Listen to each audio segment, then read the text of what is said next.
데살로니가 전서 2장 13절부터 16절까지 말씀 함께 봉독합니다.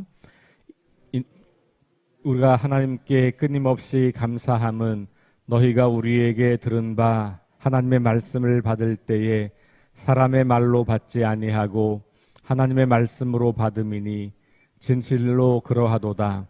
이 말씀이 또한 너희 믿는 자 가운데서 역사하느니라. 형제들아, 너희가 그리스도 예수 안에서 유대에 있는 하나님의 교회들을 본받는 자 되었으니 그들이 유대인들에게 고난을 받음과 같이 너희도 너희 동족에게서 동일한 고난을 받았느니라.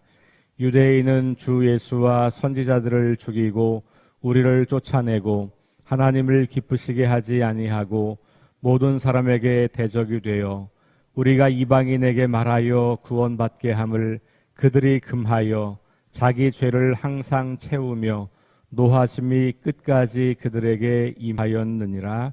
아멘. 2장 1절부터 12절까지 말씀은 바울과 그 동역자들이 데살로니가 교회에서 무엇을 어떻게 전하였는가, 한 단어로 말하면 어떻게 본보기가 되었는가, 이렇게 내용을 볼 수가 있겠고요. 13절부터 16절 오늘 우리가 읽은 부분에서는 데살로니가 교회 사람들이 바울이 전한 복음을 어떻게 받아들였는가라고 하는 부분을 말하고 있고, 그것을 잘 받아들인 것에 대해서 감사를 하고 있는 장면이기도 하죠. 잘 받아들였다고 하는 것은 오늘 바울이 말한 바에 의하면 자기가 전한 이야기를 하나님 말씀으로 받아들였다. 그래서 그 복음을 받아들이고 그것으로 자기들을 본받아서 그런 복음의 삶을 살아왔다. 이런 이야기와 연결되어 있는 것이지요. 하나님 말씀을 받을 때 13절 보니까 하나님 말씀을 받을 때에 사람의 말이 아니라 하나님의 말씀으로 받았다. 이런 표현이 있어요. 이 말씀이 너희 믿는 자 가운데서 역사한다. 이렇게 말하죠.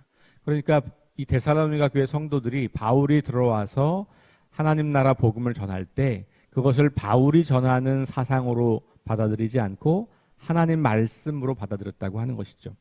그렇게 해서 하나님 말씀으로 받아들였을 때 그것을 자기들의 삶에서 믿음으로 고백하고 그리고 그 말씀대로 살아갔던 것이고 그거에 대한 열매, 역사가 있었다. 이렇게 말하고 있어요. 그걸 감사하고 있는 겁니다. 13절 제일 처음에 우리가 하나님께 끊임없이 감사함은 그렇게 말하죠.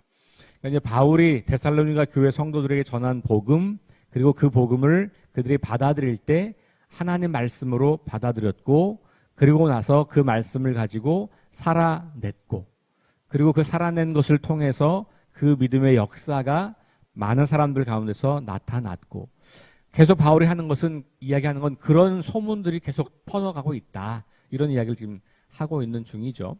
자, 14절에 가보니까 무슨 말씀이 나오냐 하면 예수 안에서 유대에 있는 하나님의 교회를 본받는 자가 되었다. 이렇게 말하고 있어요.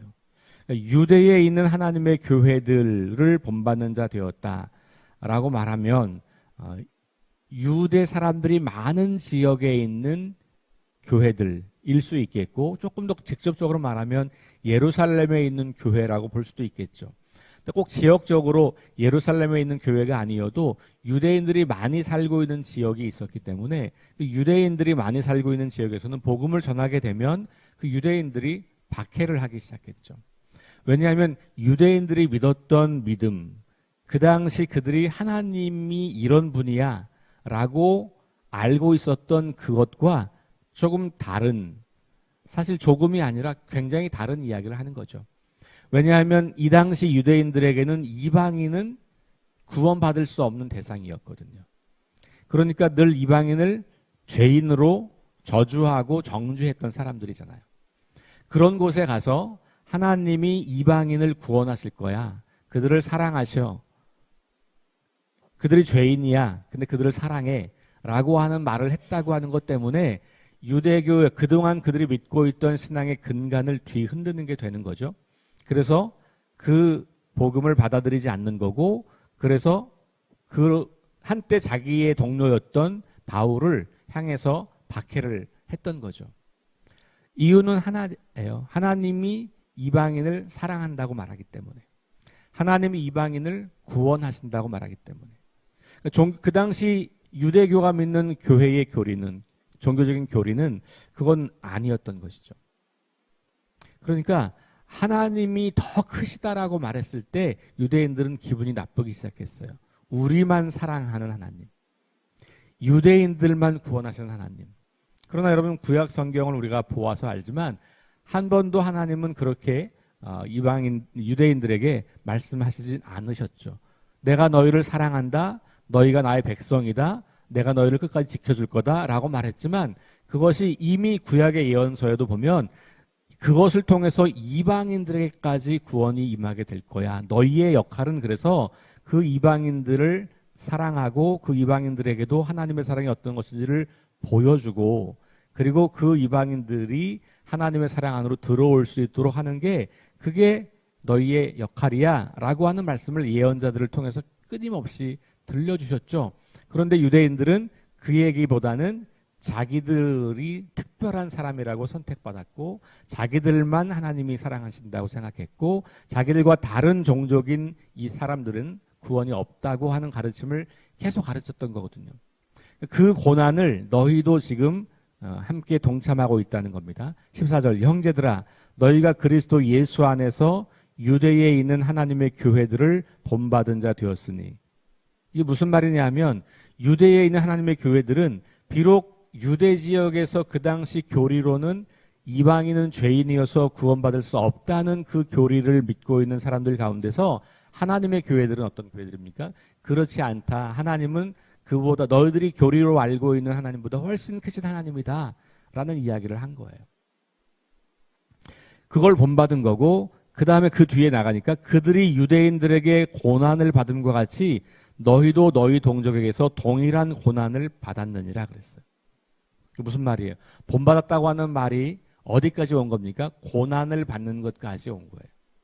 그러니까 이 초대교회 그리스도인들이 받은 고난은 로마 제국으로부터 받은 고난 이전에 어디로부터 받았냐? 유대교인들로부터 받은 거예요. 하나님을 믿고 있는 사람들, 하나님의 사랑을 믿고 있던 사람들이 하나님의 사랑이 너희들이 믿는 것보다 훨씬 크다고 말할 때 그들을 박해했던 거고, 그래서 초대교인들은 초기에는 이 유대교와의 싸움이 굉장히 심각했던 것이죠. 근데 지금 바울은 이 데살로니가 교회 성도들에게 그렇게 이야기해요. 너희가 유대인 하나님의 교회들을 본받는 자가 된 것처럼 이제 너희도 너희 동족에게서 고난을 받는다. 여기 동족은 누굴까요? 이방인들이에요. 왜냐하면 제가 어제 설교드린 것처럼 이 사람들이 이제는 우상에게 돌아와서 하나님께로 향했고, 그래서 하나님을 참신으로 섬기면서 어제 말씀드린 것처럼 음란을 거부하는 삶을 살기 시작했거든요. 그래서 그걸 싫어하는 거예요.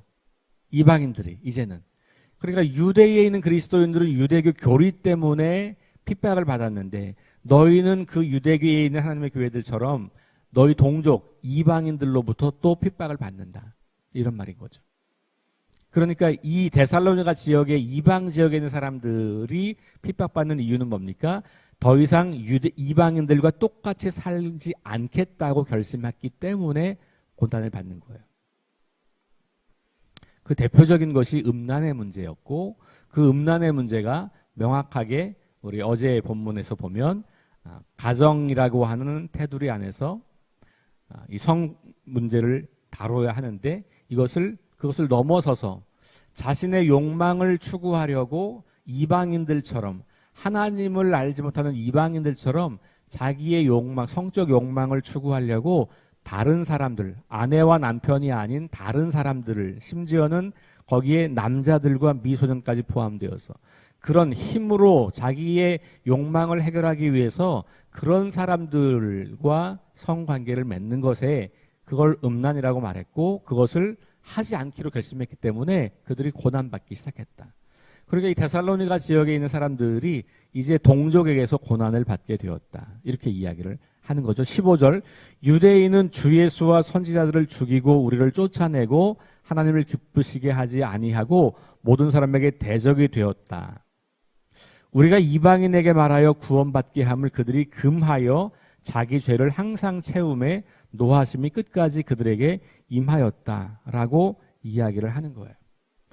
그러니까 이제 유대인의 이야기는 그런 거고, 이미 이제 뒤에 4장, 어제 우리 4장 설교했으니까 4장 이후로 넘어가면 바로 이제 이방인으로 더 이상 살지 않기 때문에 당하는 고난들, 새로운 삶의 방식으로 살기 때문에 오는 고난들이 이제 뒤에 나오는 거인 거죠. 하나님 백성으로 살려고 하면 할수록 고난이 찾아온다라는 이야기를 하는 거죠. 그런데 하나님께서 결국 그들을 심판하실 거다라고 하는 것을 말하면서 두려워하지 말아라 이렇게 이야기하죠. 마지막에 보니까 노하심이 끝까지 그들에게 임하였느니라 이렇게. 하나님의 노하심이 결국 그 이방인들에게 구원받게 함을 말하는 걸 금하는 그들에게 끝까지 임할 거다. 그러니까 하나님께서 결국 심판하신다고 하는 것은 마지막 주님의 재림 때에 그때까지 참고 인내하시는 하나님께서 그때가 됐을 때 최종적으로 심판을 하신다는 것이죠. 그래서 오늘 이 말씀을 통해서 우리가 하나님 말씀을 받고 그 말씀을 따라 살아갈 때 그게 뭐 유대인들처럼 교리적인 문제로 우리를 괴롭히는 사람도 있을 수 있겠고, 혹은 세상 사람들처럼 내가 더 이상 세상과 같이 살지 않을 거야, 나 예전에 그렇게 살았지만 가만히 보니까 말씀을 보니까 그게 아니네, 하나님 말씀으로 내 삶을 돌아보니 내가 이전에는 하나님이 아닌 다른 우상들을 섬기며 살았었네, 나 이제는 그렇게 안 살 거야. 특별히 이 당시 데살로니가 지역과 이 헬라 지역에서 그냥 유행했던 성적인 문란함의 문제를 난 더 이상 그렇게 살지 않을 거야 라고 결정했던, 그리고 그렇게 삶을 살아갔던 그리스도인들이 그런 사람들로부터 조롱을 당하고 무시를 당하고 박해를 당했다. 그런데 그거 두려워하지 말아라. 하나님이 결국 마지막 때가 되면 그들을 다 심판하게 될 거다. 그들에게 그들의 죄, 그 하나님의 사람들을 반대하고 적대하고 이런 죄를 결국은 마지막까지 그들이 채우게 되고, 그 마지막까지도 그것을 회개하지 않고 돌아오지 않게 될 때 하나님께서 그들에게 진노하심을 보여줄 거니 걱정하지 말아라, 이렇게 이야기하는 것이죠. 그러니까 결국 이 세상에서 그리스도인들로 살아가면서 믿음으로 살아가면서 당하는 고난들에 대해서 인내할 수 있는 것은 결국 주님의 재림과 마지막 심판에 대한 믿음, 그러니까 주님의 재림에 대한 소망, 그것, 하나님 앞에서 모든 것이 밝혀질 거다라고 하는 그 믿음이 그 모든 고난을 이기고 계속해서 믿음의 길을 걸어가게 하고 그들이 받은 하나님 말씀을 따라 살아가게 하는 그런 원동력이 될 수 있다라고 하는 것을 말하고 있는 거죠. 여러분들에게 묻고 싶습니다. 내가 예수님을 본받고 또 하나님 말씀을 따라 사는 것을 본받을 때, 또 여러분들에게 믿음을 전해주고 또 여러분들의 영적 성장을 돕는 사람들과 함께 고난까지도 본받을 것인가? 아니면 예수 믿는 것이 고난은 말고 난 그냥 좋은 것만 저한테 주세요, 하나님 믿으니까 더 이상 내게 고난은 필요 없고 행복만 주세요, 즐거움만 주세요, 기쁨만 주세요, 복만 주세요 라고 할 것인가 라고 하는 것은 이제 우리가 물어야 하는 부분이에요. 영적 성숙에서 고난을 다루는 것은 굉장히 중요하죠.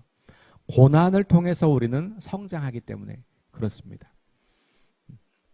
사람 자체가 고난을 통해 성장하잖아요. 그렇죠? 고난이 그 당시에는 굉장히 힘들고 어떤 경우는 정말 죽을 만큼 힘든 고난이 오기도 하잖아요. 그런데 그 고난을 통과하고 나면 뭔가 성장해 있는 부분들이 있는 것을 우리는 발견하게 되고, 그것 때문에 우리는 고난을 이겨낼 수 있는 힘을 갖게 되는 거잖아요. 우리가 이제 사회적으로 이렇게 아주 굉장히 큰 충격을 받았을 때 우리 트라우마라고 하는 말을 많이 하잖아요. 이 트라우마라고 하는 것이 사람들의 삶을 굉장히 깨뜨리고 고통스럽게 만들어요. 그런데 그 트라우마를 연구하는 사람들의 연구를 가만히 들여다보면 지금 그 트라우마를 연구하는 그 흐름은 그 외상 후 성장이 있다라고 하는 개념으로 그 연구를 하고 있고 그런 결과들을 계속해서 발표하고 있어요. 여러분들 이 스트레스 외상 이거를 외상 후 스트레스 장애 이렇게 말하죠. 트라우마가 아주 극심해서 일상의 삶이 깨어지는 것을 PTSD 아니면 외상 후 스트레스 장애 이렇게 말하잖아요. 그런데 그 외상 후 스트레스를 겪은 사람들을 관찰해 보니까 그렇게 장애로 가는 사람들은 실제로는 10%도 안 된다는 거예요. 그리고 또 많은 사람들은 그 외상 후에 그 스트레스가 장애가 되는 게 아니고 외상 후에 성장을 하더라. 또 어떤 사람들이 성장하냐? 그래서 뭐 성장 요인을 한 6가지 정도로 꼽고 있는데 그 중에 아주 중요한 것이 하나가 신앙이에요. 신앙이 있는 사람들은 외상을 이 어떤 스트레스를 잘 대처하더라. 그래서 오히려 그것이 그들의 삶을 더 풍성하게 하더라. 의미 있는 삶을 살게 하더라. 뭐 이런 거거든요. 그래서 PTSD 대신 PTG라는 걸 써요. 그러니까 PTSD는 Post Traumatic Stress Disorder라는 단어인데 PTG는 Post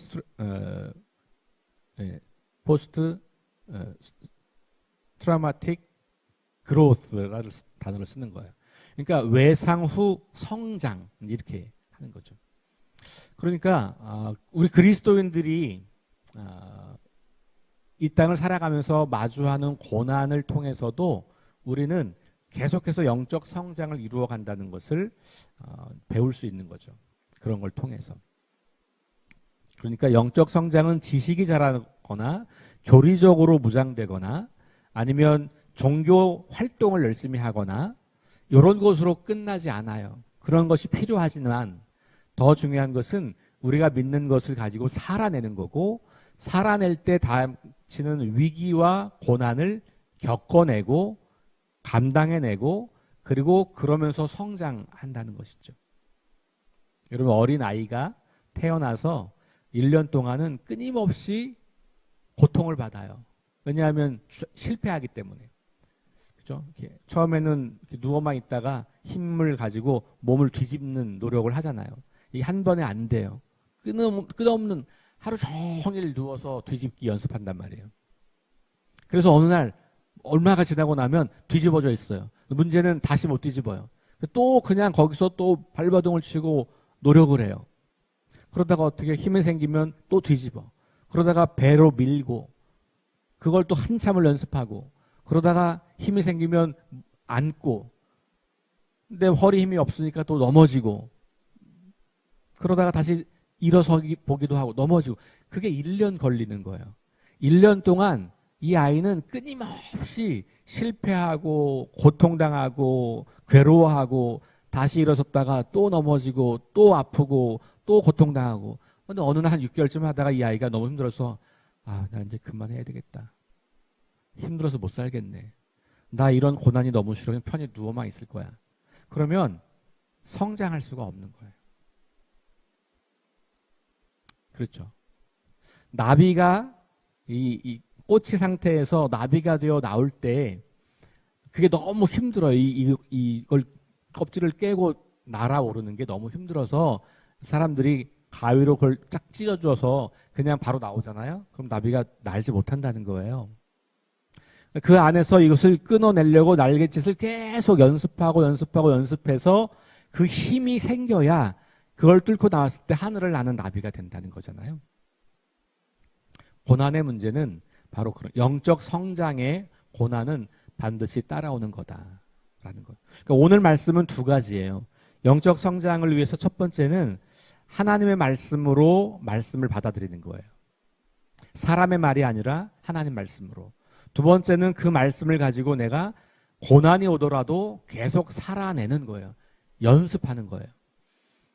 고난이 와도 멈추지 않고 계속해서 살아갈 때 그 믿음이 그런 고난을 능히 이기는 믿음으로 성장하게 되는 거죠. 그러니까 우리가 영적 성장을 추구할 때 그런 의미에서 하나님 말씀을 하나님 말씀으로 인정하고, 그리고 내가 그 말씀을 따라 살아가려고 할 때 나에게 다가오는 유익만 바라보는 게 아니고, 그걸 가지고 살아갈 때 동족들에게 받는, 동료들에게 받는, 옛날에 같이 죄를 저질렀던 사람들이 내가 더 이상 죄를 짓지 않기 때문에 나를 싫어하고 모욕하고 비웃고 무시하고 그런 삶을 견뎌내는 것이죠. 이 땅을 살아가면서 하나님 나라의 가치인 사랑과 공의를 가지고 살기 위해서 죄인들을 사랑하고 이 땅의 정직함을 문화로 만들어내고, 직장 내에서도 그래서 그 불의함에 대해서 저항하고, 그렇게 할 때 우리는 그리스도인으로 성장하는 거예요. 그래서 일상의 삶에서 어제 설교로 말하면 거룩함을 지키려고 살아갈 때 우리는 계속해서 더 거룩한 사람으로 성장하고 예수 그리스도의 그 온전하심에, 장성하심에 이르게 되는 그런 성숙함을 갖게 된다고 하는 것을 우리가 기억하게 됩니다. 오늘 이 말씀 기억하시면서 오늘 하루 여러분들이 하나님께서 주시는 말씀들을 하나님 말씀으로 잘 받아들이시고 그 말씀을 따라 살아가려고 할 때 손해가 오고 고난이 오고 위기가 온다고 할지라도 그것을 잘 견뎌내면서 끝까지 믿음의 삶을 살아가시면서 여러분들의 영적 성장이 더욱더 지속될 수 있기를 주의 이름으로 축원합니다. 우리 기도하겠습니다. 하나님 감사합니다. 오늘 데살로니가 교회 성도들에게 바울이 들려주는 말씀을 우리가 다시 한번 듣습니다. 이 말씀이 바울의 이야기가 아니라 하나님 말씀으로 우리가 듣기를 원합니다. 하나님, 비록 바울이 제한된 시간 내에서 그 역사 속에서 상황에서 데살로니가 교회라고 하는 특별한 사람들에게 쓴 편지였지만 오늘날까지 온 시대 사람들에게 변치 않은 하나님 말씀으로 이것이 전해지고 믿음의 고백이 된 것은 이 말씀을 통해서 하나님께서 우리에게 들려주시는 말씀이 있기 때문이라고 우리가 믿습니다. 그럴 때, 그 믿음을 가질 때 우리가 믿음이 성장하고 그 믿음으로 우리가 삶을 살아가고 믿음의 역사가 나타나게 되는 것을 우리가 고백합니다. 삶의 변화가 있는 것, 하나님의 말씀을 통해서 내 삶을 끊임없이 확장하고 하나님의 그 크신 사랑과 온전하신 성품에 이르게 되는 그런 믿음의 영적 성장이 우리에게서 이루어질 수 있도록 함께하여 주옵소서. 그 과정 가운데 고난이 있다고 하는 것을 바라봅니다. 하나님을 믿는 사람들에 의해서 당하는 고난, 이 세상 속에서 하나님을 거절하는 사람들을 통해서 마주하는 고난, 이 모든 것들이 우리 삶에 찾아올 수 있다고 하는 것을 기억합니다.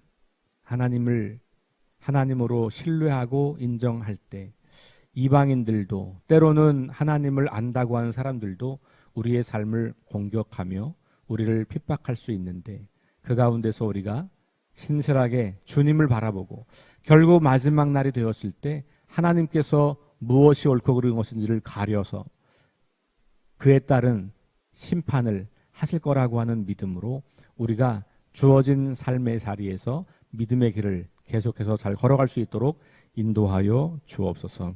우리는 주님을 닮고 싶긴 하지만 주님의 십자가는 피하고 싶어하는 마음이 많이 있습니다. 그러나 우리의 주인 되신 주님께서도 십자가를 피하지 않으셨음을 우리가 기억하고 우리에게 다가오는 고난의 문제를 그렇게 견뎌내고 또 그 고난 속에서 우리를 성장시키실 하나님을 기대하며 우리의 삶을 살아갈 수 있도록 인도하여 주옵소서. 하나님, 오늘 하루를 주님께 맡깁니다. 주님이 오늘도 우리와 동행하여 주옵소서. 예수님 이름으로 기도합니다. 아멘. 우리 함께 합심해서 기도합니다. 5가지 기도 제목 가지고 기도하겠습니다. 성령의 능력으로 하나님 나라를 증언하고 살아내게 하소서. 하나님 말씀이 기준이 되게 하소서. 질병과 연약함으로 고통당하는 사람들을 치유하여 주소서. 전쟁과 자연재해와 가난과 억압으로 고통당하는 지구촌 이웃들에게 은혜를 베푸소서. 다음 세대에게 하나님 나라 복음을 전수하게 하소서. 우리 함께 합심해서 기도하겠습니다.